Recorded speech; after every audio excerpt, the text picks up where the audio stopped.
Good evening दोस्तों, मैं ललनकांत आप सभी को अपने यूट्यूब चैनल आस्था जीएस रिसर्च सेंटर में स्वागत करता हूं। दोस्तों, जैसा कि मैं हर क्लास में कहता हूं और आज भी कहूंगा कि इन दिनों हम लोग भूगोल पढ़ रहे हैं। भूगोल में हमने विश्व भूगोल से प्रारंभ किया हुआ है दोस्तों, और विश्व भूगोल का अब तक कंप्लीटली 12 अध्याय 10 और 5 5 10 और 2 12 अध्याय समाप्त कर चुके हैं। 13वां अध्याय जो हम लोग पढ़ रहे हैं वह है अंतर्जात बल एवं बहिर्जात बल।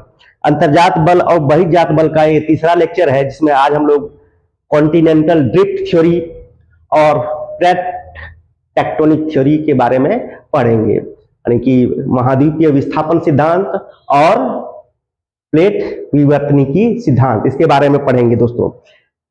ये बहुत ही इंपॉर्टेंट चैप्टर है। इसके बारे में अगर विस्तृत रूप से जान लेंगे तो एक भी क्वेश्चन आपसे नहीं छूटेंगे। मेरा सब जितना भी लेक्चर हम लिए हैं दोस्तों, आप देखेंगे कि काफी गहराई से मैं पढ़ाता हूँ, इतना डीपली पढ़ाता हूँ कि संबंधित चैप्टर से कोई क्वेश्चन आपके एग्जामिनेशन में आप आता है तो डेफिनेटली नहीं छूटने वाला है। तो इसलिए मैं कहूंगा कि मेरा चैनल को लाइक कीजिए, सब्सक्राइब कीजिए, शेयर कीजिए। मैं फ्री पीडीएफ भी देता हूं दोस्तों, और पीडीएफ के लिए भी एक पैसा चार्ज नहीं करता हूं मैं, कोई भी चार्ज नहीं करता हूं मैं। तो ज्यादा से ज्यादा शेयर करें, ज्यादा से ज्यादा लोगों तक ये इनका जो आस्था जीएस रिसर्च सेंटर का जो मेरा इनोवेटिव है वो पहुंचाए। दोस्तों, अभी भूगोल पढ़ा रहे हैं, 12 से 15 दिन में हम विश्व भूगोल खत्म कर देंगे। उसके बाद लगभग जो है 20 से 25 दिन में पूरा भूगोल खत्म करने वाले। 4 से 5 क्लास में जो है विश्व भूगोल हम खत्म करेंगे, 15 दिन और उसके बाद हम भारतीय भूगोल के बारे में पढ़ाएंगे। भूगोल पढ़ाने के बाद दोस्तों उसके बाद इतिहास और पॉलिटिकल साइंस पैरेलल में चलाएंगे, फिर इकोनॉमिक्स पढ़ाएंगे, फिर जनरल साइंस पढ़ाएंगे, और मैथ भी का भी क्लास हम देंगे दोस्तों। कंप्लीट जीएस का पैकेज आप लोगों को आस्था जीएस रिसर्च सेंटर में मिलने वाला है। तो दोस्तों, आज जो चैप्टर हम लोग पढ़ रहे हैं वह है कि अंतर्जात बल एवं बहिर्जात बल। हैशटैग वेगनर का महाद्वीपीय विस्थापन सिद्धांत, हैशटैग प्लेट विवर्तनिकी सिद्धांत। ये लेक्चर 3 है दोस्तों, अंतर्जात बल एवं बहिर्जात बल का तीसरा लेक्चर है। तो इसी का पार्ट है दोस्तों, अंतर्जात बल क्या है, बहिर्जात बल क्या है, ये बढ़िया से आप लोगों को हम बता चुके हैं। अंतर्जात बल जो है पृथ्वी के भूगर्भ के अंदर लगने वाले बल को अंतर्जात बल कहते हैं, और वही बल जो है पृथ्वी पर विभिन्न स्थलाकृतियां, उच्चावच, पर्वत, पठार, खाई आदि के लिए जिम्मेदार होती है। साथ ही बहिर्जात बल जो होती है उसके अंदर अपरदन, निक्षेपण आदि आते हैं, और अंतर्जात बल और बहिर्जात बल में अंतर संबंध होता है।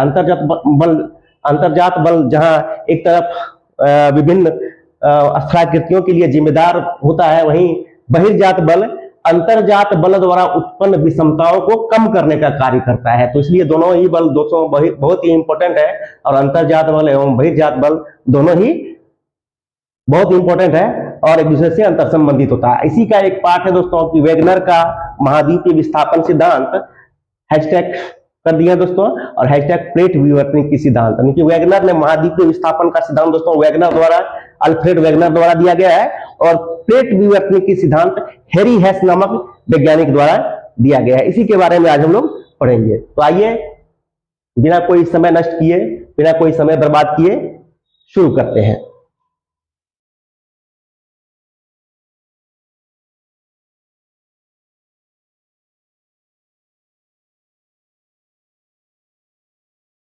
महाद्वीपीय विस्थापन सिद्धांत।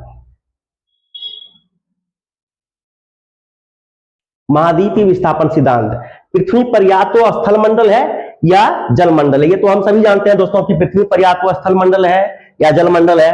पृथ्वी के 70.8%, 70.8% भाग पर महासागर तथा 29.2% भाग पर महाद्वीपों अथवा स्थल मंडल का विस्तार है। स्थलीय भाग की अधिकता के कारण उत्तरी गोलार्ध को स्थलीय गोलार्ध, और जलीय भाग की अधिकता के कारण दक्षिणी गोलार्ध को जलीय गोलार्ध कहा जाता है। दोस्तों, जैसे कि हम जानते हैं कि पृथ्वी पर जो है 3 भाग जल है, जल का स्थान आता है, और एक भाग थल यानी कि स्थल का भाग आता है। पृथ्वी पर 70.8% भाग पर जलमंडल का, महासागरों का विस्तार है, 29.2% भाग पर स्थल मंडल का विस्तार है। साथ ही दोस्तों उत्तरी गोलार्ध पर जो है महाद्वीप अधिक है, महासागर कम है। इस कारण उत्तरी गोलार्ध को स्थलीय गोलार्ध कहा जाता है, और दक्षिणी गोलार्ध में महासागर का विस्तार अधिक है और स्थल मंडल बहुत कम है, इसलिए दक्षिणी गोलार्ध को जलीय गोलार्ध कहा जाता है। तो ये सब याद रखिएगा दोस्तों। महाद्वीपीय विस्थापन सिद्धांत जो है, ये प्रसिद्ध जर्मन मौसम वैज्ञानिक थे जिनका नाम अल्फ्रेड वेगनर था, ने पूर्व जलवायु शास्त्र, वनस्पति शास्त्र, भूगर्भ शास्त्र आदि के प्रमाणों के आधार पर वर्ष 2012 ईस्वी में यह सिद्धांत प्रस्तुत किया कि वर्तमान के महाद्वीपों को मिलाकर एक भौगोलिक एकरूपता दी जा सकती है, और इस एकरूपता को वेगनर महोदय ने भौगोलिक सामरूपता जिग्साउ-फिट कहा था। दोस्तों वेगनर महोदय द्वारा ये जो सिद्धांत दिया गया है, महाद्वीपीय विस्थापन का सिद्धांत, यह सन 1912 ईस्वी में दिया गया था। इन्होंने कहा दोस्तों, वेगनर महोदय ने कहा कि वर्तमान में जितने सारे महाद्वीप है, 7 महाद्वीप है, कई छोटे छोटे द्वीप है, सबों को मिलाकर एक रूप दिया जा सकता है, एक ही स्थल खंड में जोड़ा जा सकता है, और जिसे उन्होंने भौगोलिक सामरूपता कहा, जिग्साउ-फिट कहा था। और इन्होंने ही कहा था कि जो है कार्बोनिफेरस युग में वर्तमान के जितने भी महाद्वीप हैं सभी एक स्थल खंड के रूप में जुड़े हुए थे, जिसे उन्होंने पेंजिया नाम दिया था। और पेंजिया के चारों ओर फैले विशाल महासागर को वेगनर महोदय ने पेंथालासा कहा था। तो सभी सुपर कॉन्टिनेंट उसका नाम दिया था, सभी महाद्वीप आपस में जुड़े हुए थे, उसको उन्होंने सुपर कॉन्टिनेंट भी कहा था, जिसके साथ ही साथ पेंजिया उसका नाम दिया, और चारों ओर जो फैले महासागर थे उसका नाम उन्होंने पेंथालासा दिया था। दोस्तों आइए आगे बढ़ते हैं। वेगनर महोदय के अनुसार कार्बोनिफेरस युग में पृथ्वी के सभी स्थलखंड आपस में जुड़े हुए थे। इस बृहद महाद्वीपों को वेगनर महोदय ने पेंजिया नाम दिया था। तो क्लियर हो गया दोस्तों, ये हम पहले ही बता दिए थे। पेंजिया के चारों ओर फैले बृहद महासागर का नाम पेंथालासा दिया। वेगनर महोदय ने वो सुपर कॉन्टिनेंट जो सभी महाद्वीप आपस में जुड़े हुए थे उसका नाम पेंजिया दिया, और पेंजिया के चारों ओर फैले महासागरों को उन्होंने पेंथालासा नाम दिया था। अंतिम ट्रियाटिक युग दोस्तों, जिसकी तृतीयक युग का जो कल्प जो है, इसमें अंतिम ट्रियाटिक युग में क्या होता है, पेंजिया का विभाजन आरंभ होता है एवं इसका एक भाग उत्तर की ओर तथा दूसरा भाग दक्षिण की ओर प्रवाहित होता है। दोस्तों ट्रियाटिक युग में क्या होता है, पेंजिया का विभाजन आरंभ होता है। पेंजिया जो सुपर कॉन्टिनेंट, जो सभी महाद्वीप, अभी 7 महाद्वीप और 5 महासागर हैं, साथ ही कई महासागर हैं, कई द्वीप हैं, कई छोटे छोटे सागर हैं, कई सागरों में और महासागरों में बटा हुआ है। ये इसका जो है ट्रियाटिक युग में सभी महाद्वीप जो एक साथ जुड़े हुए थे, ट्रियाटिक युग में उसका क्या होता है, विभाजन आरंभ होता है। इसका एक भाग उत्तर की ओर चला जाता है और दूसरा भाग दक्षिण की ओर प्रवाहित होता है। उत्तर की ओर प्रवाहित होने वाले भाग को वेगनर महोदय ने क्या नाम दिया था, यूरेशिया नाम दिया, अंगारालैंड या यूरेशिया, अंगारालैंड। और नीचे दक्षिण की ओर प्रवाहित होने वाले भाग को उन्होंने गोंडवाना लैंड नाम दिया था दोस्तों। तो उत्तर की ओर प्रवाहित होने वाले भाग को वेगनर महोदय ने अंगारालैंड कहा, या इसी को लॉरेशिया, यूरेशिया कहा जाता है, लॉरेशिया भी कहा जाता है, लॉरेशिया या अंगारालैंड। दक्षिण की ओर प्रवाहित होने वाले भाग को गोंडवाना लैंड नाम दिया था। उत्तर की ओर प्रवाहित होने वाले भाग को वेगनर महोदय ने लॉरेशिया या अंगारालैंड कहा तथा दक्षिण की ओर प्रवाहित होने वाले भाग को गोंडवाना लैंड कहा, तथा इन स्थलीय भागों के बीच बना संकीर्ण महासागर को टेथिस सागर नाम दिया था। दो जो सागर बने थे दोस्तों, ये जो सुपर कॉन्टिनेंट जो था, जो पेंजिया का जब विभाजन हुआ उसके बीच संकीर्ण एक समुद्र का निर्माण हुआ था, उसको उन्होंने टेथिस सागर नाम दिया था। लगभग 6.5 करोड़ वर्ष पहले गोंडवाना लैंड का जो नीचे दक्षिण की ओर प्रवाहित होने वाले जो विशाल भूखंड गोंडवाना लैंड थे, इसका अंतिम क्रिटेशियस युग में विभाजन के परिणाम स्वरूप दक्षिण अमेरिका, अफ्रीका, प्रायद्वीप भारत, गोंडवाना लैंड तथा ऑस्ट्रेलिया का निर्माण हुआ। दोस्तों ये जो है इन सब देशों का जो निर्माण हुआ है, जैसे गोंडवाना लैंड के टूटने से क्या हुआ, परिणाम स्वरूप दक्षिण अमेरिका का निर्माण हुआ, अफ्रीका का निर्माण हुआ, प्रायद्वीप भारत का निर्माण हुआ, मेडागास्कर का निर्माण हुआ, ऑस्ट्रेलिया का निर्माण गोंडवाना लैंड के टूटने से हुआ है। अंगारा लैंड के टूटने से उत्तरी अमेरिका का निर्माण हुआ, यूरोप का निर्माण, यूरोप लिखा गया दोस्तों, ये यूरोप पढ़िएगा, और एशिया बने। प्रायद्वीप भारत का उत्तर पूर्व की ओर प्रवाहित होने के कारण तेथिस भूसंगति में भरे अवसादों में वलन पड़ने से क्रमानुसार तीनों श्रेणियों का विकास हुआ। और हिमालय के तीनों श्रेणियों का वलन पड़ने से हिमालय के यहाँ होगा दोस्तों, हिमालय के तीनों श्रेणियों का विकास हुआ और हिंद महासागर, अरब सागर एवं बंगाल की खाड़ी समुद्र का निर्माण हुआ था। दोस्तों यह तेथिस प्रायद्वीप भारत जिसको हम कहते हैं, इसका बहाव उत्तर पूर्व दिशा में हुआ था। अभी भी कुछ उत्तर पूर्व की दिशा में प्रायद्वीप भारत गतिशील है, जिसके कारण हिमालय की ऊंचाई अभी भी बढ़ रहा है। और तेथिस भूसंगति में अंगारा लैंड और गोंडवाना लैंड का हिस्सा जो प्रायद्वीप भारत में बहने वाली नदियां थी, यह सालों भर कई हजारों सालों तक तेथिस सागर में गाद अवसाद भरता गया। और जब ये उत्तर पूर्व की दिशा की ओर गति कर रहा था, उससे वो जो उसमें जो भरा अवसाद था उसमें वलन पड़ गया और हिमालय के तीनों श्रेणियों का क्रमानुसार निर्माण हुआ। इसके साथ ही हिंद महासागर, अरब सागर और बंगाल की खाड़ी समुद्र का भी निर्माण हुआ। दोनों अमेरिका का पश्चिम की ओर प्रवाहित होने के कारण अंटार्कटिक महासागर का निर्माण हुआ। दोनों अमेरिका यानी कि उत्तरी अमेरिका का भी पश्चिम की ओर अंगारा लैंड से टूटकर प्रवाह हुआ था। साथ ही दक्षिण अमेरिका जो अभी महाद्वीप है, वो गोंडवाना लैंड से टूटकर पश्चिम की ओर प्रवाहित हुआ था। तो दोनों ही अमेरिका का पश्चिम की ओर प्रवाहित होने से अटलांटिक महासागर का निर्माण हुआ। उत्तरी एवं दक्षिणी अमेरिका में क्रमशः रॉकी और एंडीज पर्वत का भी निर्माण हुआ था। उत्तरी अमेरिका में दोस्तों एंडीज पर्वत है और दक्षिणी अमेरिका में रॉकी पर्वत पाया जाता है। पेंजिया और पेंथालसा का अवशिष्ट भाग आज भी क्रमशः अंटार्कटिका तथा प्रशांत महासागर के रूप में मौजूद है। दोस्तों पेंजिया जो था उसका अगर पेंथालसा जो कि विशाल समुद्र, एक ही समुद्र था, और पेंजिया एक ही भूखंड था, सभी महाद्वीपों को मिलाकर एक भूखंड था, और पेंथालसा एक ही समुद्र था। उसके अवशेष के रूप में, पेंजिया के अवशेष के रूप में अंटार्कटिका को देखा जाता है और पेंथालसा के अवशेष के रूप में प्रशांत महासागर को देखा जाता है। यह दोस्तों अंतिम कार्बोनिफेरस युग में ये सभी कॉन्टिनेंट आपस में जुड़े हुए थे। ये यहाँ देखिए दोस्तों, अभी ये लॉरेशिया है और ये गोंडवाना लैंड है।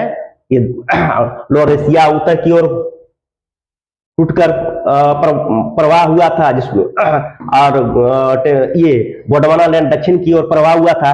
इसके बीच टूटने से जो संकीर्ण समुद्र बना था, उसी का नाम तेथिस सागर दिया गया था। उसके बाद द्वितीय स्थिति में देखिए कुछ ज्यादा ही जो है सब टूटने लगा। ये दक्षिण अमेरिका जो है ये टूटकर पश्चिम की ओर प्रवाहित हो रहा है गोंडवाना लैंड से, और ये उत्तरी अमेरिका जो है अंगारा लैंड से टूट के पश्चिम की ओर प्रवाहित हो रहा है द्वितीय स्थिति में। आदि नूतन युग में ये पृथ्वी का उत्तरी ध्रुव है, ये दक्षिणी ध्रुव है। अत्यंत नूतन युग में जो है क्या हुआ है, इस प्रकार आप देख सकते हैं अभी भी जो है बहाव हो ही रहा है। अत्यंत नूतन युग में दोनों ध्रुवों का जो है स्पष्ट रूप क्लियर हो गया। दक्षिणी ध्रुव और उत्तरी ध्रुव का 23.5 डिग्री झुका हुआ जो है अभी पृथ्वी अपने अक्ष पर 23.5 डिग्री झुका हुआ है। ये है उत्तरी अमेरिका, ये दक्षिणी अमेरिका, अफ्रीका महाद्वीप स्पष्ट होने लगा, एशिया भी स्पष्ट होने लगा था। और ये गोंडवाना लैंड जो है यानी कि अफ्रीका जो है, अफ्रीका टूटकर गोंडवाना लैंड टूटकर दक्षिणी अमेरिका यहाँ जो है यहाँ से टूटा था, अफ्रीका महाद्वीप के यहाँ से टूटा था। दक्षिण अमेरिका और पश्चिम के रूप पर प्रभावित हुआ। साथ ही ऑस्ट्रेलिया जो है दोस्तों यहाँ से गोंडवाना लैंड से टूटा। प्रायद्वीपीय भारत, यहाँ तक का हिसाब को प्रायद्वीपीय भारत कहते हैं, ये यहाँ से टूटकर इधर उत्तर पूर्व की दिशा में प्रवाहित हुआ, जिससे यहाँ से यहाँ तक हिमालय पर्वत का निर्माण हुआ था। तो इस प्रकार सभी महाद्वीप जो है स्पष्ट रूप से, अति नूतन युग में स्पष्ट रूप से हो गया, और आज जो है इस रूप में हम सभी महाद्वीपों को देखते हैं। ये है उत्तरी अमेरिका महाद्वीप, ये है दक्षिणी अमेरिका महाद्वीप, ये अफ्रीका महाद्वीप, ये एशिया महाद्वीप, 5 हो गया दोस्तों। ये छठा ऑस्ट्रेलिया महाद्वीप और ये अंटार्कटिका है, ये अंटार्कटिका है दोस्तों। अब 5 महासागर इस प्रकार है। ये प्रशांत महासागर, इधर और इधर दोनों साइड प्रशांत महासागर, दूसरा अटलांटिक महासागर, तीसरा ये हिंदुस्तान के सामने वाला जो सागर है, ये यहाँ से लेकर 86.5 डिग्री दक्षिणी अक्षांश तक जो है फैला हुआ है हिंद महासागर है। ये 3 महासागर, ऊपर में आर्कटिक सागर और नीचे अंटार्कटिक सागर है। तो 5 महासागर और 7 महाद्वीपों में बटा हुआ ये द्वीप है दोस्तों। ग्रीनलैंड सबसे बड़ा द्वीप है अभी का, तो इसके बारे में हम लोग गहराई से पढ़ेंगे। अब दोस्तों प्लेट विवर्तनिकी सिद्धांत के बारे में पढ़ेंगे। ये वेगनर का महाद्वीपीय सिद्धांत को ही मतलब एक जीवित करता है और एकदम सजीव रूप प्रदान करता है प्लेट विवर्तनिकी सिद्धांत। स्थलीय दृढ़ता, स्थलीय दृढ़ भूखंड को प्लेट कहते हैं। जो स्थल दृढ़ रूप से एक बड़ा सा भूखंड के रूप में, बहुत बड़ा भूखंड के रूप में दृढ़ रूप में है, उसको हम लोग प्लेट कहते हैं। पृथ्वी का जो भूपरपट्टी का निर्माण विभिन्न प्लेटों से हुआ है। इन प्लेटों के प्रवाह एवं स्वभाव के अध्ययन को प्लेट विवर्तनिकी कहते हैं तथा इससे संबंधित सिद्धांत को प्लेट विवर्तनिकी सिद्धांत कहा जाता है। दोस्तों पृथ्वी का जो भूपरपट्टी है ये कई छोटे एवं बड़े प्लेटों से मिलकर बना है। सभी प्लेट जो है मेंटल, जो पृथ्वी का दूसरा परत, ऊपरी परत को भूपरपट्टी, उसके नीचे परत को मेंटल और नीचे वाले परत को कोर कहते हैं। तो मेंटल का ऊपरी भाग को दुर्बलता मंडल कहते हैं और भूपरपट्टी के सभी प्लेट जो है दुर्बलता मंडल पर तैर रहा है। कुछ प्लेट एक दूसरे से नजदीक आ रहे हैं, कुछ प्लेट एक दूसरे से दूर जा रहे हैं और कुछ प्लेट एक दूसरे के समांतर में गति कर रहे हैं और सभी प्लेट इस प्रकार गतिशील है, दुर्बलता मंडल पर तैर रहा है। इसी का नाम प्लेट विवर्तनिकी है और इसका अध्ययन को प्लेट विवर्तनिकी सिद्धांत कहा जाता है। मेंटल के ऊपरी परत दुर्बलता मंडल पर सभी तैर रही है। प्लेटें 3 प्रकार की होती है। ये दोस्तों है महाद्वीपीय प्लेट है, महासागरीय प्लेट है, महासागरीय एवं महाद्वीपीय प्लेट। प्लेट या तो दोस्तों महाद्वीपीय प्लेट है या फिर महासागरीय प्लेट है या महासागरीय एवं महाद्वीपीय दोनों प्रकार के प्लेट है।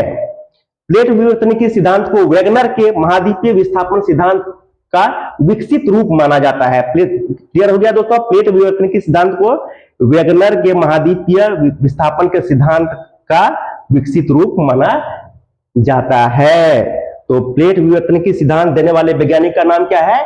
हैरी हेस। हैरी हेस नामक वैज्ञानिक ने प्लेट विवर्तनिकी सिद्धांत दिया, जबकि कॉन्टिनेंटल ड्रिफ्ट थ्योरी यानी कि महाद्वीपीय विस्थापन का सिद्धांत अल्फ्रेड वेगनर द्वारा दिया गया था, जो जर्मनी के एक वैज्ञानिक थे।